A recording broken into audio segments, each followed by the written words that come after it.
उत्तर प्रदेश विधानसभा चुनाव की चुनावी सरगर्मी तूल पकड़ रही है। प्रदेश भर में भिन्न भिन्न राजनीतिक पार्टियां उत्तर प्रदेश की जनता को लुभाने में लग चुकी हैं।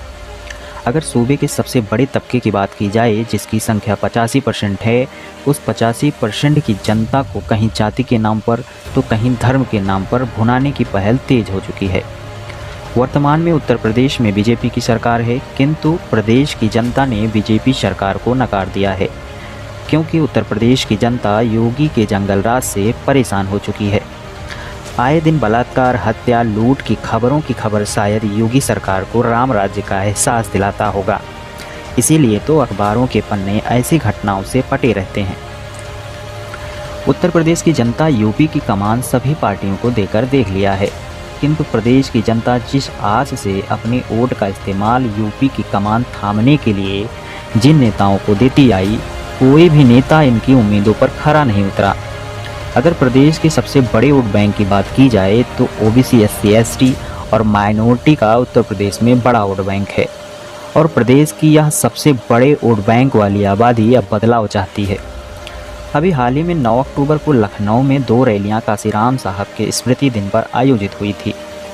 पहली रैली रमाबाई अंबेडकर मैदान में बहुजन क्रांति मोर्चा द्वारा आयोजित की गई थी, जो बहुजन मुक्ति पार्टी के समर्थन में थी, और इस रैली में 5 से 10 लाख लोगों के सम्मिलित होने का दावा किया गया, किंतु महारैली की भीड़ को देखते हुए 10 से 12 लाख लोगों का अनुमान लगाया जा सकता है।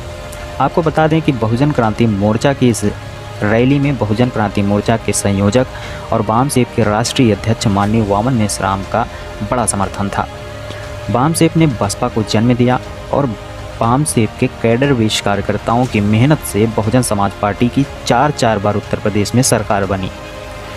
किंतु आज बहुजन समाज पार्टी ने बामसेप को बायकॉट कर दिया है, जिसके पीछे प्रगतिशील ब्राह्मण सतीश मिश्रा का बड़ा हाथ बताया जा रहा है।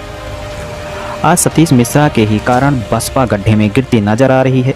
काशीराम साहब की पूंजी बहुजन समाज पार्टी पर सतीश मिश्रा नाम के ब्राह्मण का एकाधिकार हो चुका है।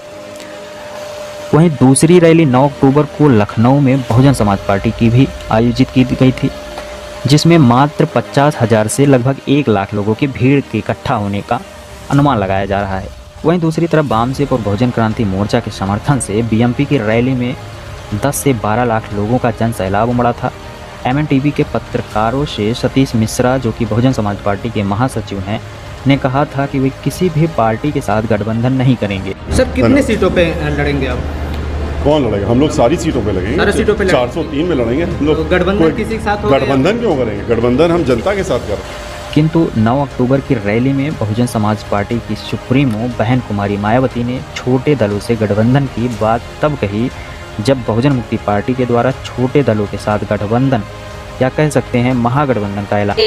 कुछ ऐसी भी छोटी छोटी पार्टियां व संगठन आती हैं जो अकेले या फिर गठबंधन करके भी ये चुनाव लड़ सकते हैं।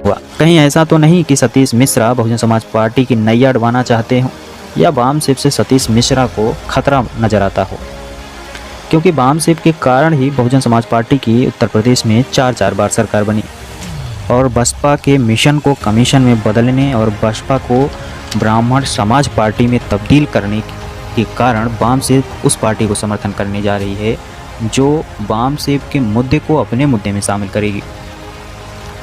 और बहुजनों का अगला विकल्प बहुजन मुक्ति पार्टी को बहुजन क्रांति मोर्चा, राष्ट्रीय पिछड़ा वर्ग मोर्चा, राष्ट्रीय मुस्लिम मोर्चा, राष्ट्रीय किसान मोर्चा, भारतीय बेरोजगार मोर्चा, भारतीय विद्यार्थी मोर्चा तथा राजनीतिक दलों में 41 अन्य दलों ने भी समर्थन दे दिया है।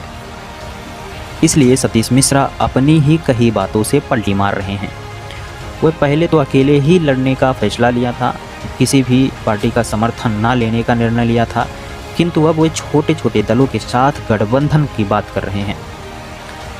2022 का विधानसभा चुनाव आपके भविष्य निर्माण का चुनाव है, इसलिए आप अपने और अपनी आने वाली पीढ़ियों के लिए कितने सजग हैं, ये आप पर निर्भर करता है।